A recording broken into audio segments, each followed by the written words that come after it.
कैसे हैं आप सभी लोग। स्वागत है आप सभी का एकेडमिक वार्ता पर। हम लोग UGC net JRF PGT GDC government degree college history की क्लास में हैं। अ, अच्छा, पिछली क्लास में हम लोगों ने मौर्य काल पढ़ा। मौर्य काल के अंतर्गत अशोक का धम्म शिलालेख आदि पढ़ रहे थे। मौर्य साम्राज्य के केंद्रीकृत शासन व्यवस्था के बाद उत्पन्न हुई जो क्षेत्रीय राजनीतिक शक्तियों के विकेंद्रीकरण राजनीतिक व्यवस्था का काल है मौर्योत्तर काल या उत्तर मौर्य काल। तो आज हम लोग उत्तर मौर्य काल या मौर्योत्तर काल पढ़ने वाले हैं। इसकी जानकारी हमें इतिहास के किन किन स्रोतों से मिलती हैं, वो इस तरीके से हैं। बौद्ध ग्रंथ, जैसे बौद्ध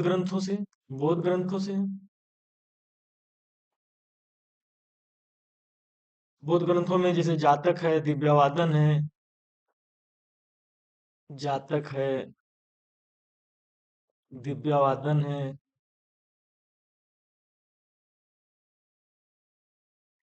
ललित विस्तार है,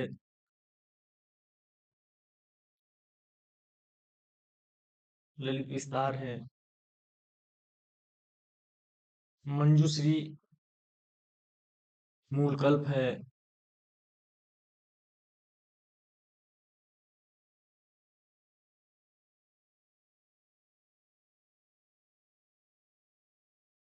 मिलिंद पन्हो है,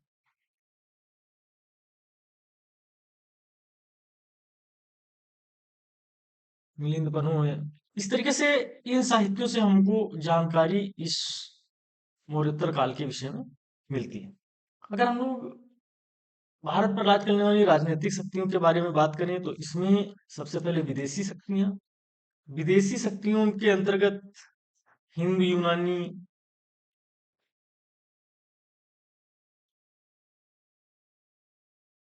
और हिंद यूनानी में दो शाखाएं थीं। सबसे पहले यूथिडेमस शाखा,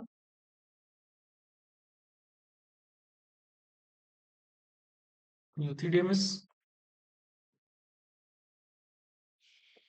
शाखा, और दूसरी जो थी यूक्रेटाइडिस शाखा।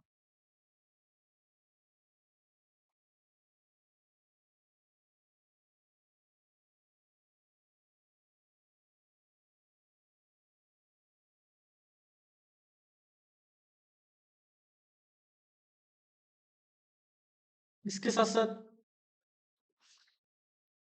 शक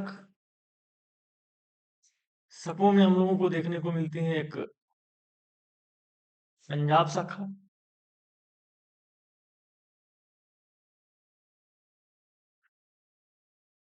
दूसरी थी मथुरा शाखा,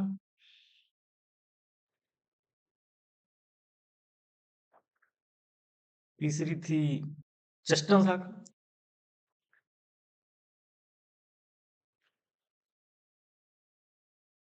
छहराज शाखा।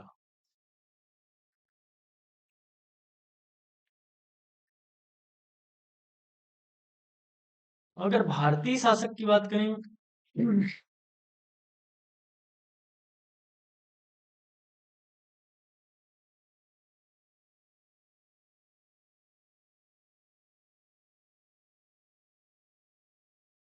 इसके अंतर्गत हम लोग पढ़ेंगे सुंग वंश,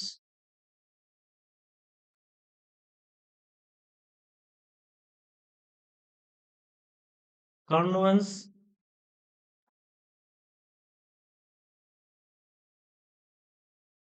सातवाहन वंश,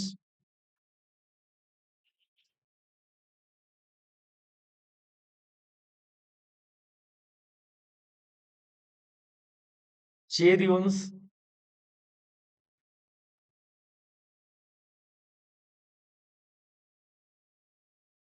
उसके बाद हम लोग संगम वंश।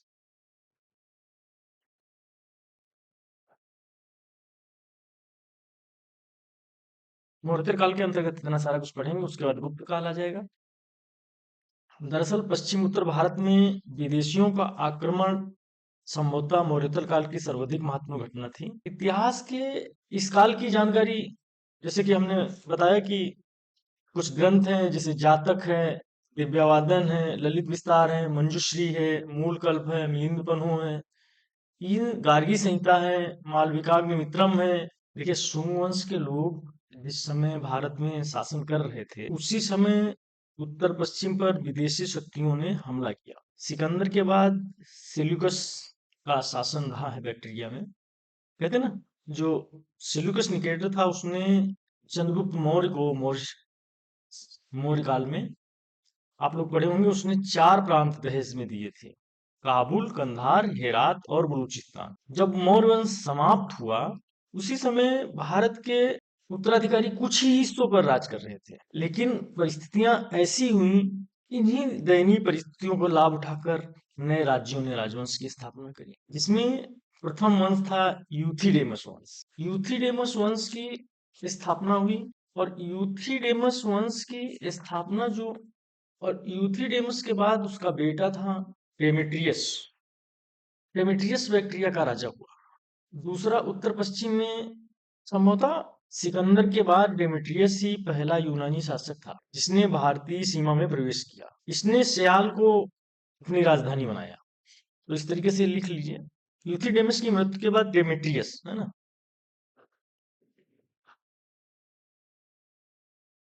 यूथिडेमस की मृत्यु के बाद डेमेट्रियस।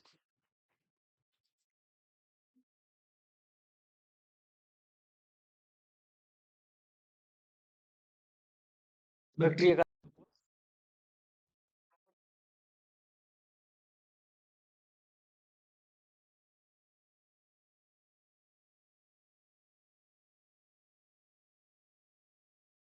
और इसने अपनी राजधानी बनाई सकार।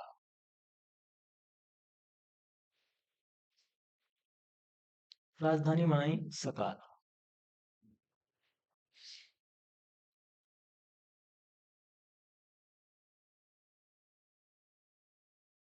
ये यूथिडेमस इतना भारतीय अभियानों में व्यस्त हो गया, जिसका लाभ उठाकर यूक्रेटाइडिस ने बैक्ट्रिया पर अधिकार कर लिया। यूक्रेटाइडिस ने बैक्ट्रिया पर अधिकार कर लिया,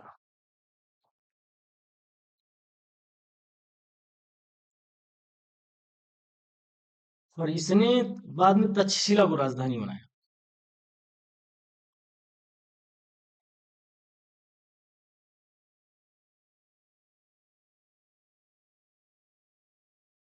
तक्षशिला वर्तमान में ये रावलपिंडी पाकिस्तान है ना, और ये जो सकाल है ये पंजाब में है,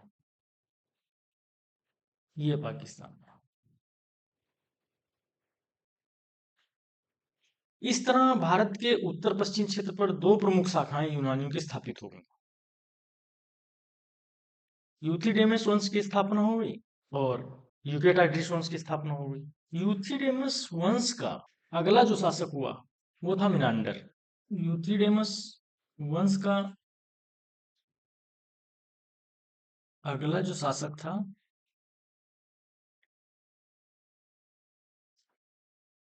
हुआ था मिनांडर।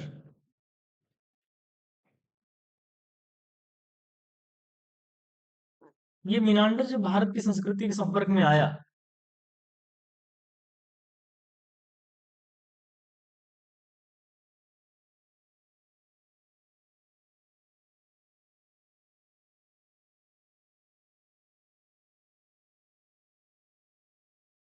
तो वहां एक बौद्ध आचार्य नागसेन से मुलाकात हुई इसकी।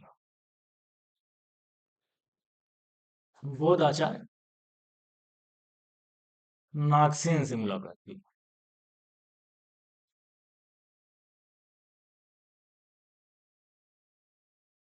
अब प्रश्न यहीं से बनता है, कैसे? अब जो नागसेन था वो बौद्ध भिक्षु था, और इसने नागसेन से पूछा, अरे भाई आप ऐसे दिख रहे हो, कौन हो आप? ये बहुत प्रभावित हुआ, और इसके जो सवाल जवाब हुए मिलिंद के, मिनांडर को, मिनांडर के जो सवाल जवाब हुए, तो उसको इन्होंने एक किताब में संकलित किया, उसका नाम लिखा मिलिंद पन्हो। किताब का नाम है मिलिंद पन्हो। मिलिंद पन्हो या पन्हो। अब मिलिंद पन्हो का मतलब ये मिलिंद प्रश्न पूछो। मिलिंद प्रश्न पूछो। अब मिलिंद किसको कहा गया? मिलिंद कौन है? मिनांडर है। मिनांडर को मिलिंद कहा गया। अब ये बौद्ध धर्म इसने इतना प्रभावित हुआ ये आचार्य नागसेन से, आचार्य नागसेन से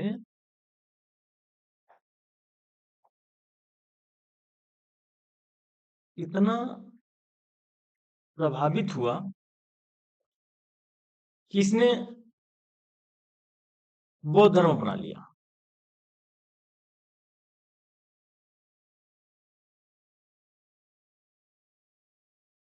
अब इतना ही नहीं, बौद्ध धर्म अपनाने के बाद इसने जो सिक्के चलाए, अभी तो इसने जो सिक्के चलाए उन सिक्कों पर बुद्ध, भगवान बुद्ध की आकृति और बौद्ध धर्म का प्रतीक चक्र का चित्र बनवाया इसमें। तो इस बात को लिख लीजिए। उसने, किसने? मिलिंद ने, मिनांडर ने, मिनांडर ने भगवान बुद्ध के की आकृति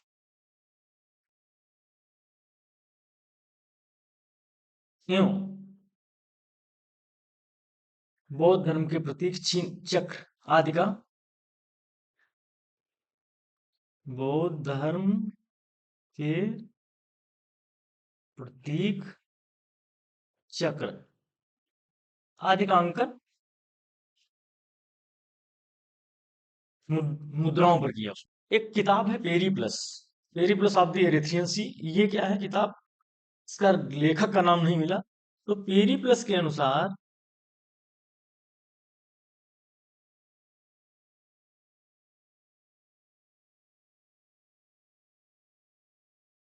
मेनांडर के सिक्के भड़ौच के बाजारों तक प्रचलित थे।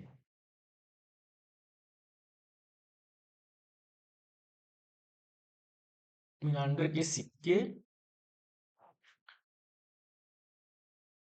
भड़ौच के बाजारों तक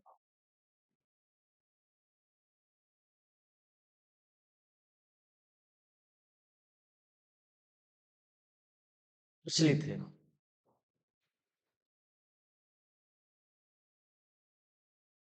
यहां तक आ गई कथा समझ में?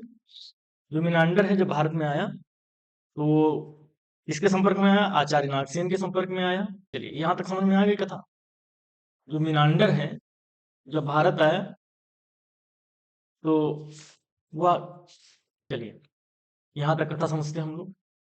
यूथिडेमस वंश का जो डेमेट्रियस के बाद शासक था वह था मिनांडर, अर्थात मिलिंद पन्हु, है ना? ये मिनांडर मिलिंद पन्हु। ये किसके संपर्क में आया? आचार्य नागसेन के संपर्क में आया। आचार्य नागसेन से जब इसकी वार्ता हुई, मिलिंद पन्हु, मिलिंद पन्हु में ही उसका अर्थ ही है कि मिनांडर प्रश्न पूछो, मिलिंद प्रश्न पूछो। आचार्य नागसेन से इतना प्रभावित हुआ, उसने बौद्ध धर्म अपना लिया। बौद्ध धर्म अपना लिया और उसने अपने सिक्कों पर भगवान बुद्ध की आकृति और उसके प्रतीक चिन्ह बौद्ध धर्म से संबंधित बनवाए। अब इसका इंपॉर्टेंट क्या है? इंपॉर्टेंट लिख लीजिए एक लाइन में, एक लाइन में इंपॉर्टेंट लिख लीजिए। इंपॉर्टेंट ये है कि भारत आकर बौद्ध धर्म को स्वीकार करने वाला पहला शासक कौन था? भारत आकर बौद्ध धर्म को स्वीकार करने वाला पहला शासक कौन था?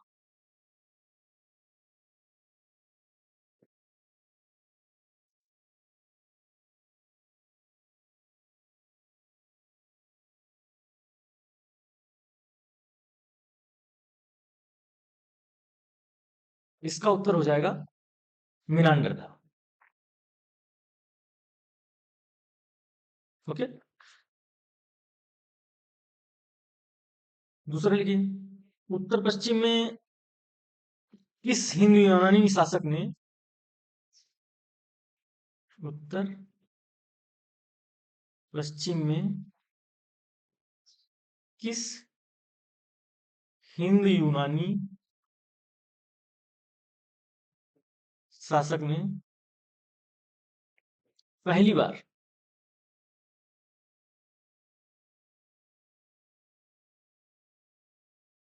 बौद्ध धर्म के प्रतीक चिन्ह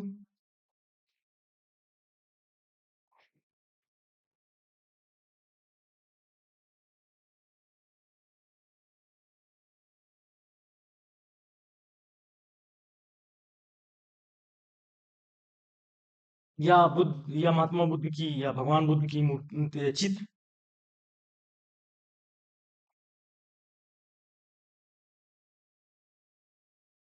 भगवान बुद्ध की आकृति लिखी, आकृति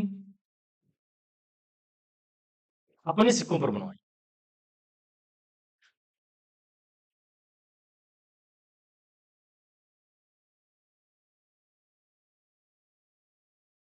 मीनांडर था यह।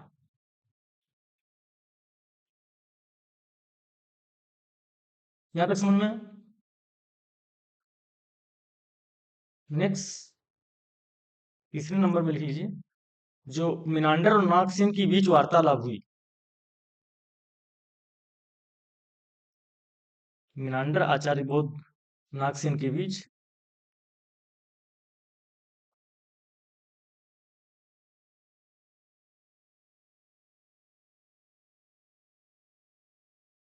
वार्तालाप जो हुई,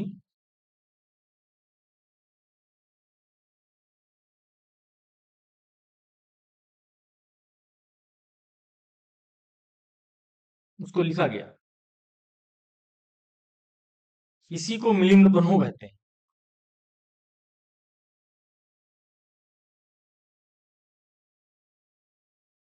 इसी को मिलिंद बन्हो पुस्तक कहते हैं। मिलिंद बन्हो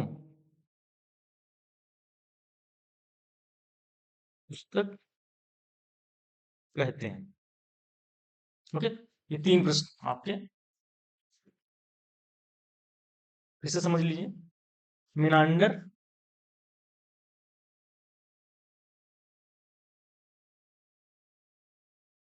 या मिलिंद एक ही व्यक्ति है।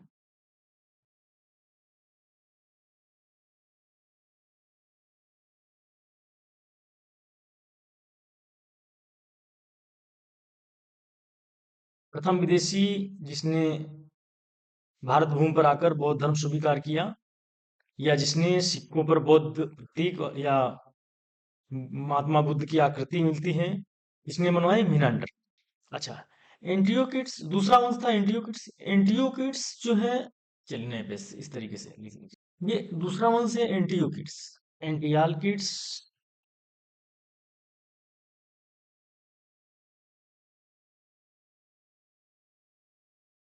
ये जो था, इसने एक राजदूत भेजा।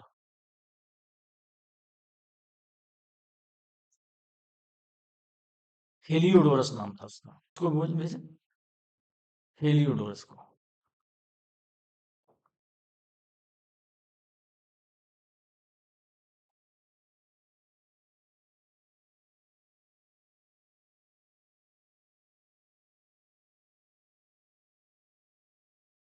ये जो हेलियोडोरस है, ये हेलियोडोरस विदिशा पहुंचा।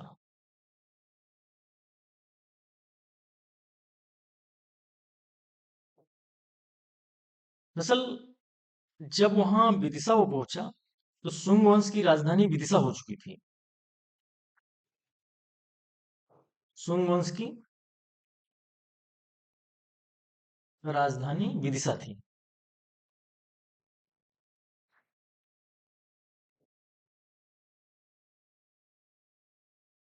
उस समय सुंग वंश का जो पहले पहले सुंग वंश की राजधानी पाटलिपुत्र हुआ करती थी, लेकिन अब सुंग वंश की राजधानी विदिशा हो गई। और विदिशा में इस समय सुंग वंश का नवा शासक था। नवा शासक था, कैसे प्रश्न बनता है अभी देखना। नवा शासक था, उसका नाम था भागभद्र। भागभद्र नवा शासक था। और हेलियोडोरस जो है, अभी हेलियोडोरस जो है,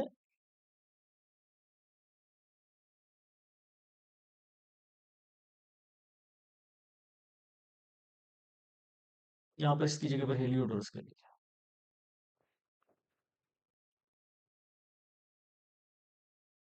हेलियोडोरस जो है ना, ये भागभद्र से मिलता है।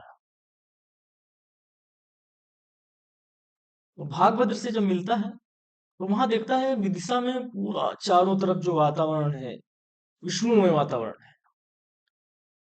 ब्राह्मणी धर्म दर्शन का पूरा बोलबाला है। तो उसने क्या किया, वैष्णव धर्म को स्वीकार कर लिया, वैष्णव धर्म को स्वीकार कर लिया।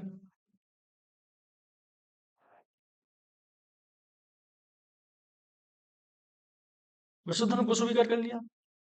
उसने एक वहां पर स्मारक बनवाया।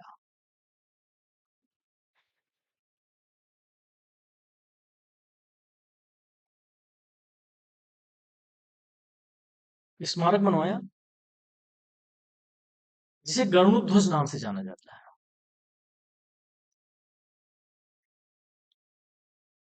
जिसे गरुड़ध्वज नाम से जाना जाता है।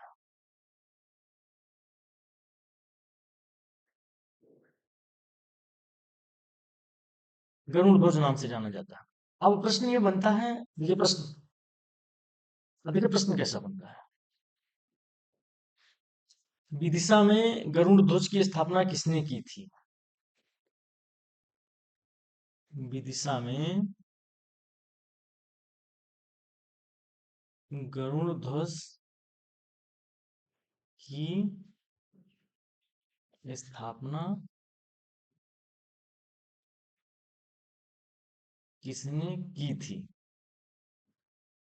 हेलियोडोरस ने।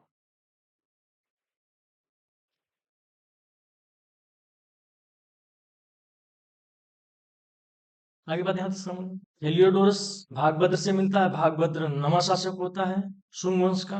वो वहां मिलता है, उसके बाद वो देखता है वहां का वातावरण वैष्णव ही है, उस वो वैष्णव धर्म को अपना लेता है।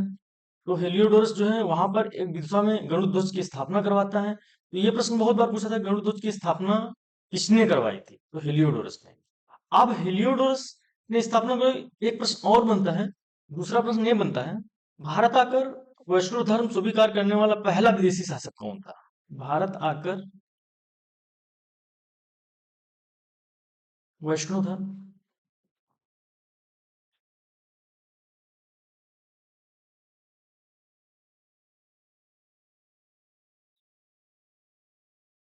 स्वीकार करने वाला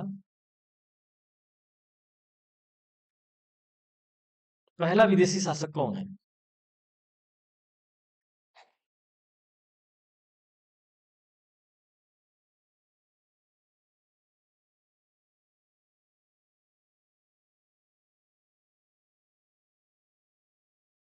तो ये हेलियोडोरस।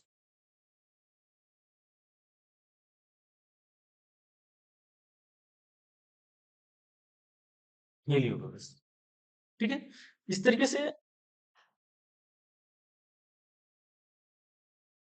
इस तरीके से इस तरीके से नेक्स्ट प्रश्न बन सकता है कि जब, ये प्रश्न बन सकता है, जब गरुड़ध्वज की स्थापना हुई तो शुंग वंश का राजा कौन था? कौन राजा था शुंग वंश का?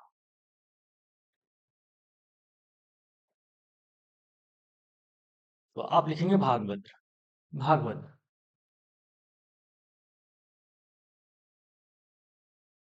इतना ही नहीं, ये यूनानी लोग, विदेशी लोग जब बौद्ध धर्म से बहुत प्रभावित हुए तो उन्होंने लोगों से पूछा कि आप जिनकी बात करते हो, बुद्ध की बात करते हो, कैसे थे? लोगों ने बताया कि बुद्ध बहुत लंबे थे और 7 फुट के लंबे थे, लंबी लंबी उनकी आंखें थीं, लंबे कान थे। तो ये यूनानियों ने क्या किया, उन्होंने अपने देश से, यूनान से कुछ कलाकार बुलाए, यूनान से अपने देश से कुछ कलाकार बुलाए, कहा जैसा ये लोग बता रहे हैं वैसी बुद्ध की मूर्ति बना दीजिए। इस प्रकार हिंद यूनानियों के सहयोग से एक नवीन मूर्तिकला का जन्म हुआ, जिसे गंधार मूर्तिकला कहा जाता है। तो इस तरीके लिख सकते हैं, इस प्रकार हिंद यूनों के सहयोग से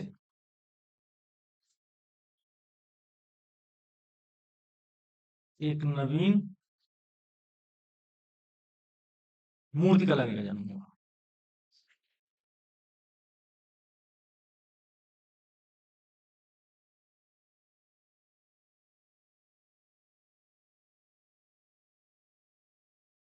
जिसे गंधार मूर्तिकला कहते हैं।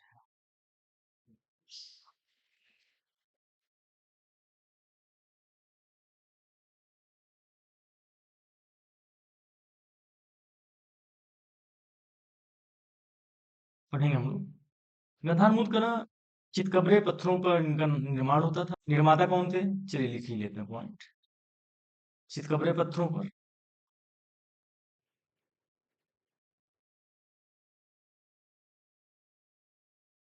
निर्माता कौन थे? रोमन कला का।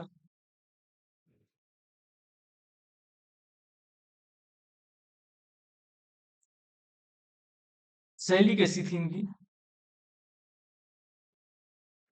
शैली कैसी थी? शैली सौंदर्यप्रद शैली थी।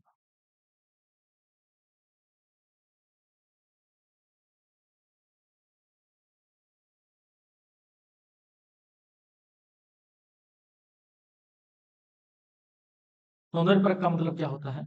जैसे खूबसूरत चेहरा, तीखे नयन, पारदर्शी वस्त्र, शरीर को सुंदर बनाना, शरीर को बलिष्ठ दिखाना, पारदर्शी झीनी चादर जिसमें शरीर बलिष्ठ एकदम दिखे, है ना? जैसे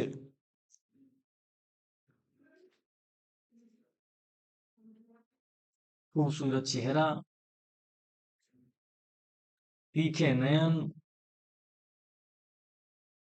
नयन नक्श, नयन नख, पारदर्शी वस्त्र,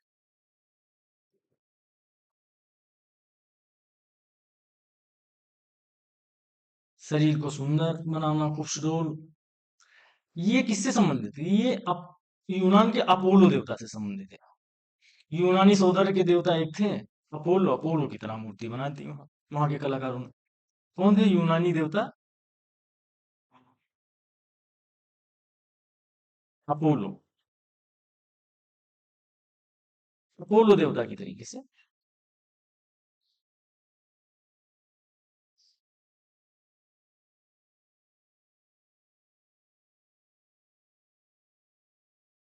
अपोलो देवता की तरीके से मूर्ति बना दी।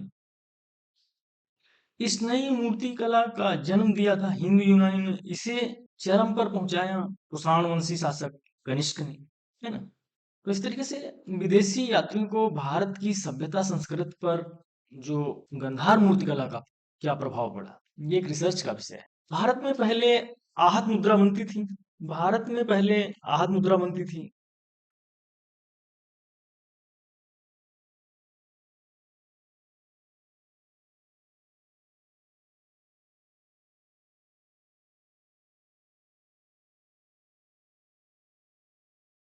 आहत मुद्रा क्या थी? जैसे पंचमार्क पॉइंट। लेकिन जब यूनानी आए तो यूनानियों के प्रभाव के कारण भारतीय मुद्रा सुडोल।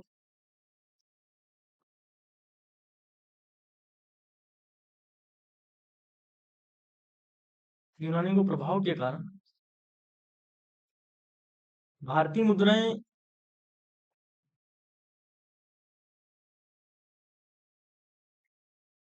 सुडोल, लेख युग,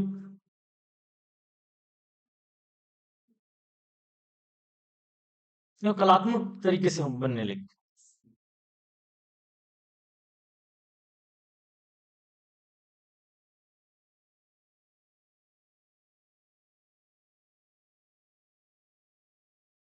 यूनानियों ने जो सिक्के बनवाए उसमें उन्होंने एक तरफ राजा की आकृति थी। इन्होंने जो सिक्के बनवाए,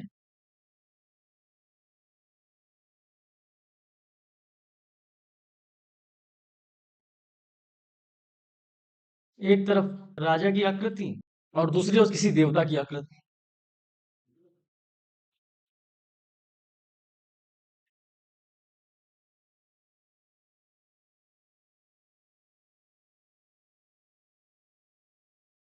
सर्वप्रथम इन्होंने सिक्कों पर लेख उत्कीर्ण करवाए।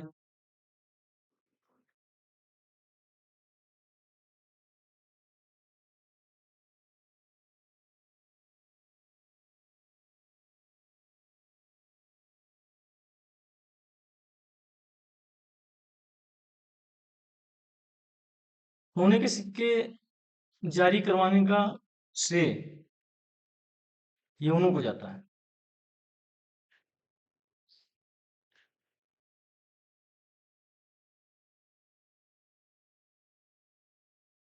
यवनों को जाता है।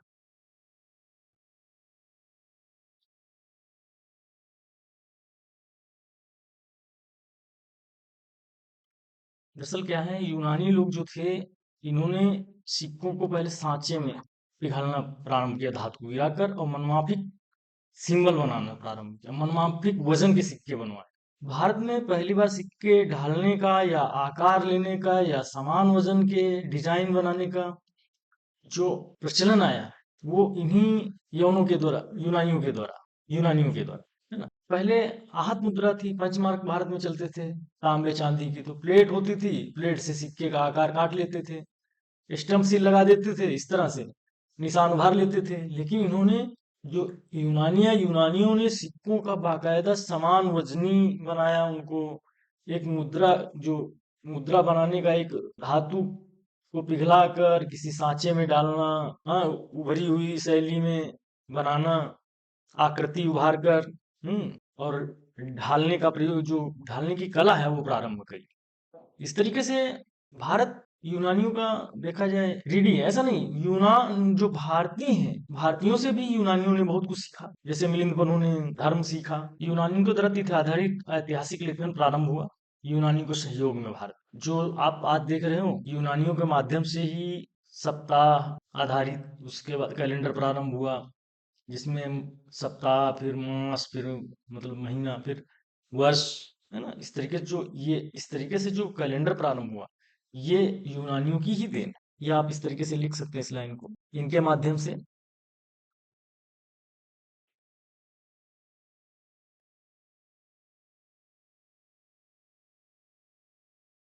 वर्ष मतलब 12 महीने।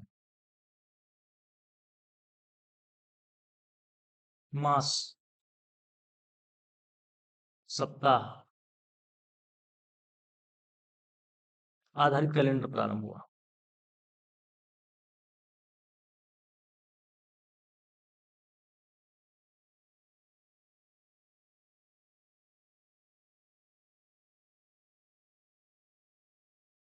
तिथि आधारित ऐतिहासिक लेखन प्रारंभ हुआ। ज्योतिष में बहुत योगदान है। जब भारतीय वंशावली में जब मौर्य वंश समाप्त हुआ, तो शुंग वंश की स्थापना है। शुंग वंश की स्थापना, ये एक व्यक्ति थे, मौर्य साम्राज्य का जब विघटन हुआ, पतन हुआ, तो शुंग वंश की स्थापना। शुंग वंश की स्थापना उन्हीं का एक सेनापति था, पुष्यमित्र शुंग। पुष्यमित्र शुंग ने की। पुष्यमित्र शुंग पहले तो जब गद्दी पर बैठा, तो वो पाटलिपुत्र से ही संभाल रहा था। बाद में उसने विदिशा को राजधानी बनाया। इसका पुत्र था अग्निमित्र। अग्निमित्र वही अग्निमित्र जो मालविका अग्निमित्रम गुप्त काल में लिखी गई कालिदास ने, जिसमें अग्निमित्र और मालविका नायक नायिका है। उसके बाद ये सुजेष्ठ, ये भी, या ज्येष्ठ मित्र, ये इसका भ्राता था,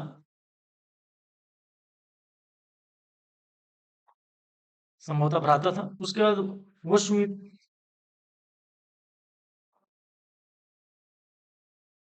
वसुमित्र ये अग्निमित्र का पुत्र था।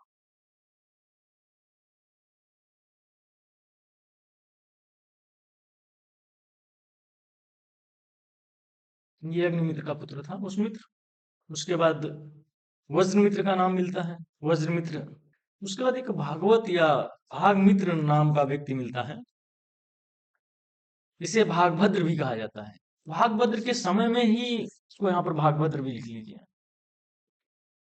भागभद्र। भागभद्र के समय में ही हेलियोडोरस आया था, अभी हम लोग पढ़ रहे थे। तो जो भागभद्र था, उसके समय में हेलियोडोरस आया था। इसने लंबे समय तक शासन किया। वेशनगर अभिलेख इसी के समय में लिखवाया गया था। उसके बाद में देवभूति हुआ। देवभूति की हत्या करके इसके ही एक सेनापति ने पांडवंश की स्थापना करी। पांडवंश में सबसे पहले वसुदेव का नाम मिलता है। ये शुंगों के ही पदाधिकारी थे। कहीं कहीं इनको शुंग भ्रात भी कहा जाता है, कहीं कहीं इनको शुंग भ्रात भी कहा जाता है। लगभग इन्होंने 40 वर्ष तक शासन किया। इस वंश का जो संस्थापक था, ये वसुदेव था, है ना। उसके बाद नाम मिलता है भूमिपुत्र। ये संभवतः इसका पुत्र था। उसके बाद नाम मिलता है नारायण। सिक्कों में विष्णुमित्र नाम भी मिलता है। उसके बाद सुदर्शन। अब पाटलिपुत्र की जगह ये लोग विदिशा को अपना राजनीतिक केंद्र बना चुके थे। विदिशा जो है, ये महाराष्ट्र में पड़ती है। विदिशा। शुंग वंश का अंतिम शासक शासनकाल समाप्त हो गया। अब सत्ता जो था क्षेत्रीय राजवंशों में आ गई, के हाथों में आ गई। नेक्स्ट क्लास में हम लोग शक, सातवाहन, कुषाण पढ़ेंगे। उसके बाद उत्तर मौर्य काल की सामाजिक, आर्थिक, राजनीतिक स्थिति देखने का प्रयास करेंगे। तो जुड़े रहें आप सभी लोग, आप सभी का बहुत बहुत धन्यवाद। और चैनल को सब्सक्राइब कर लीजिए अगर आपको लगता है कंटेंट काम का है।